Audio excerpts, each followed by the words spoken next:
আল্লাহ পয়গম্বর ডাক দিয়ে বলেন, তাহলে তোমাকে নবী বংশের 100 গোলাম আজাদ করার যেই সওয়াব, সেই সওয়াব তোমাকে দান করা হবে। 2 নম্বর, আলহামদুলিল্লাহ যদি তুমি 100 বার পড়তে পারো, তাহলে তোমাকে কি দেওয়া হবে জানো? বলে 100 ঘোড়া আল্লাহর রাস্তায় দান করলে যেই সওয়াব, সেই সওয়াব তোমাকে দেওয়া হবে। 3 নম্বর, তুমি যদি আল্লাহু আকবার 100 বার ফাট করতে পারো, তাহলে তোমাকে কি দেওয়া হবে তুমি কি তা জানো?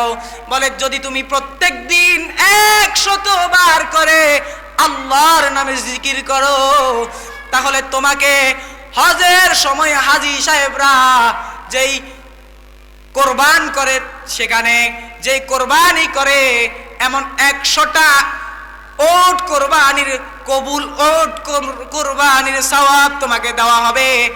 আর 4 নম্বরে যেই ইবাদত, যেই জিকির 4 নম্বরে রয়েছে, লা ইলাহা ইল্লাল্লাহু মুহাম্মাদুর রাসূলুল্লাহ, তুমি যদি এই জিকিরটা প্রত্যেক দিন 100 বার করতে পারো, তাহলে তোমাকে কি দেওয়া হবে?